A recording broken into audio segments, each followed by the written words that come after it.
everyone. Thank you for joining us for this 13 Plus FastCast. I'm Carson Courier. And I'm Mary Coleman. We want to begin this cast with news out of Washington, D.C. this afternoon as tens of thousands of demonstrators gathered at the National Mall today for a rally in support of Israel.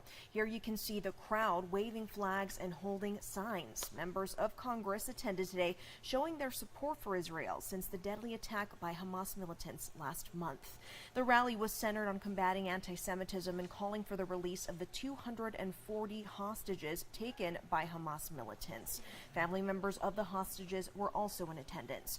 The demonstration comes after multiple major protests around the country calling for a ceasefire and criticizing the Israeli military. The Department of Homeland Security raised the security level to the highest designation because of concerns regarding possible outbreaks of violence between pro-Israel and pro-Palestinian supporters. At this time, there have been no reports of violence or outbursts. Now, sticking in Washington, D.C., you are taking a live look now to Capitol Hill, where House lawmakers are trying to avoid a government shutdown. Now, we know that a vote there is expected to get started right about now. A two-step plan pitched by House Speaker Mike Johnson is already facing a tough climb, though, within his own Republican Party. The question right now is how many Democrats will get behind it to avoid a government shutdown on Friday night. The first part of this bill would extend funding through January 19th. This is for agencies like military, transportation, and housing. The second part of this extends funding to February 2nd for the rest of the government. What it doesn't include is additional aid for Israel or Ukraine, nor deep spending cuts that some conservatives are looking for. We're not surrendering, we're fighting, but you have to be wise about choosing the fights. You gotta fight the fights that you can win, and we're going to, and you're going to see this House majority stand together on our principle, and we're going to do that. But the shutdown would occur on November 17th. Look, it took decades to get into this mess, right? I've been at the job less than 3 weeks, right? I can't turn an aircraft carrier overnight, but this was a very important first step to get us to the next stage so that we can change how Washington works. When you have a 3-vote majority, as we do right now, we don't have the votes to be able to advance that right now. So what we need to do is avoid the government shutdown. Why? Because that would unduly harm the American people. Troops wouldn't be paid. You know, we know all the effects of that. And so we have to avoid that, and we have a responsibility to do it. Now, if the bill passes the House, it cannot be changed, and it will require 2/3 majority to move forward. Again, that vote about to get started here. If that happens, the Senate would need to act quickly ahead of Friday's shutdown deadline. And President Biden spoke on his administration's efforts to combat climate change this morning. A big focus was on the 5th National Climate Assessment, assessing changes in the climate, its national and regional impacts, and options for reducing present and future risk. Along with this assessment, I'm announcing $6 billion in new investments from the Inflation Reduction Act and the Bipartisan Infrastructure Law to make communities across the country more resilient to climate change. This funding will be administered by the Department of Energy, the Environmental Protection Agency, the Department of Interior, and the Federal Emergency Management Agency. It's going to be focused on key climate goals, including modernizing our aging electric grid to withstand extreme weather, which is causing these forest fires. When those towers come down, the lines snap, they catch fire. The forests catch fire. It costs a lot more money to bury this underground and do other things, but we have to do it. And it's causing significant outages as well. Reducing flood risk in communities, improving drought resilience, supporting conservation for our national parks. I've already been able to conserve 21 million acres of our most precious and sacred lands and waters just thus far, just in the first 2.5 years. And advancing environmental justice for disadvantaged communities, because they're the ones always left behind.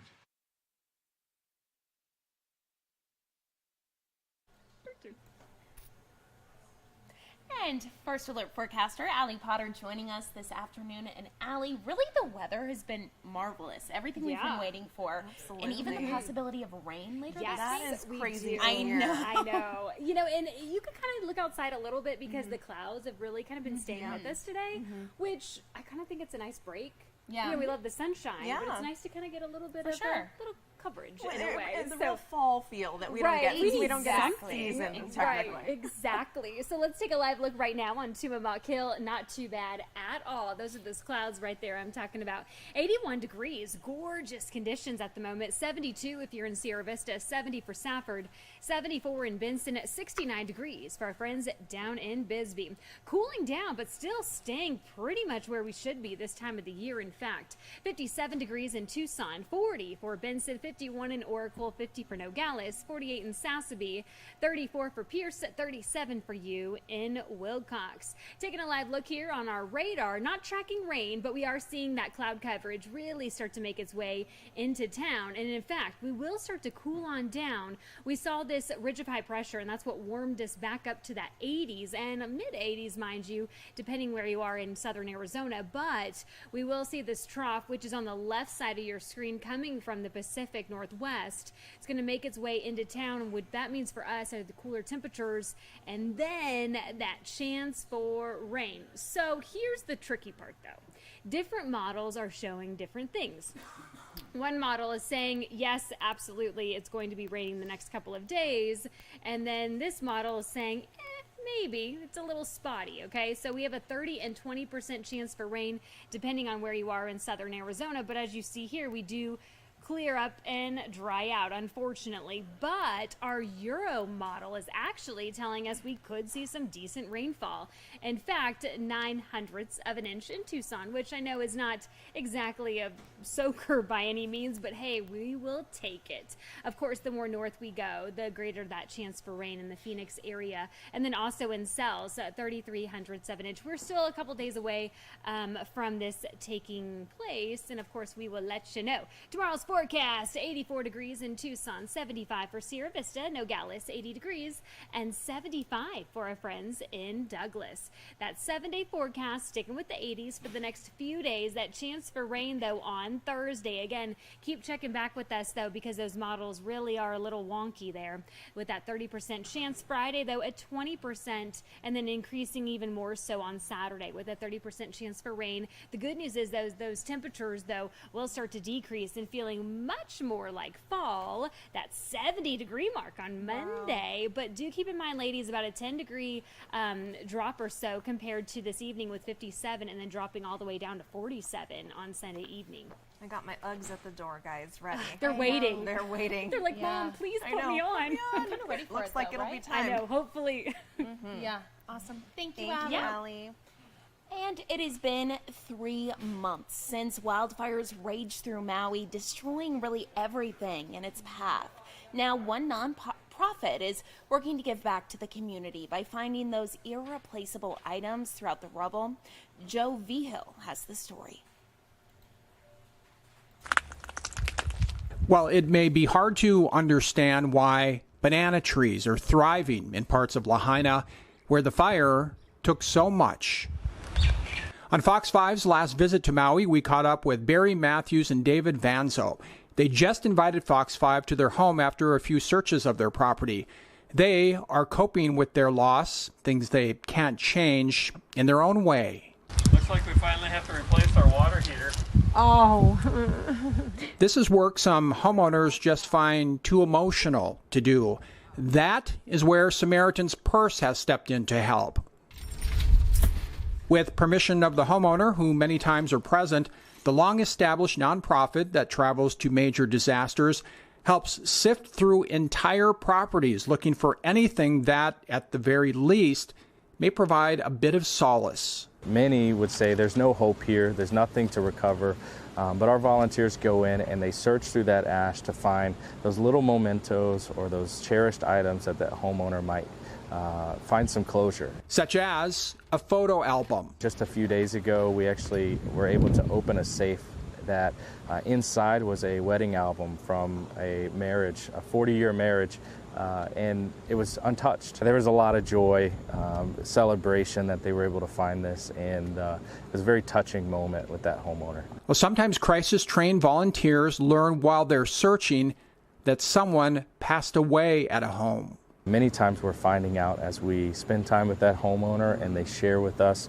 hey, this is where I lost my husband. And we're taking the time to pause the work and just spend time with them, hearing the stories that they would like to tell. And The group helped Matthews and Vanzo find some items at their home. They as an organization have been just tremendous.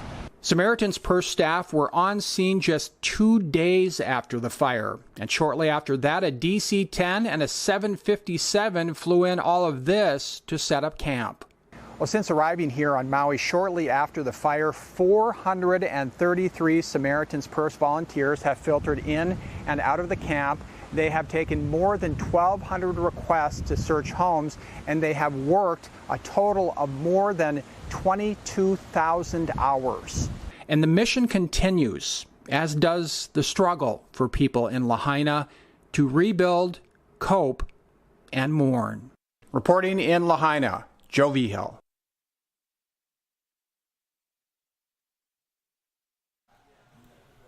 And here at home, we have new details about a fire in the Riito neighborhood just south of I-10 and Tangerine. Now you're taking a look at video of the damage left to this abandoned building here.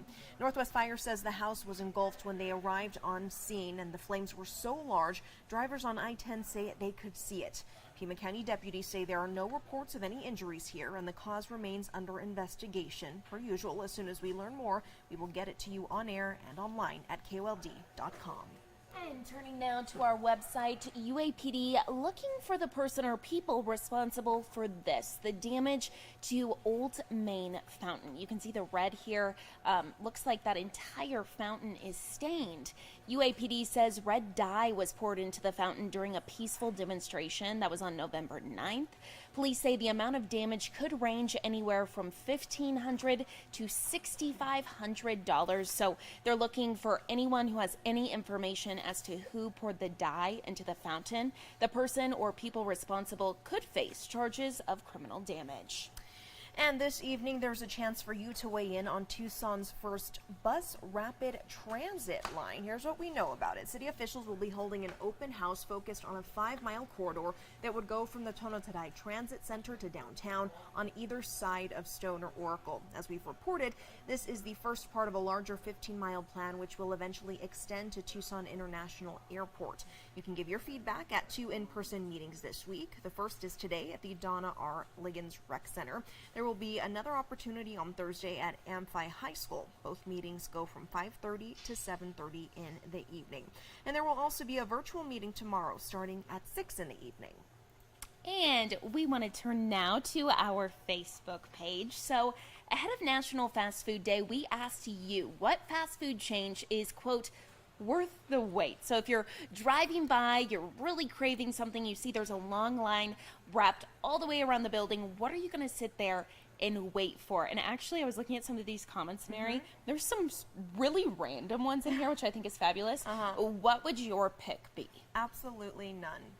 Okay. I don't think it's worth the wait. If I see a long line, I turn around and I'm like, I'll go make it myself if I want it that badly. I'm just impatient when it comes to having to sit there.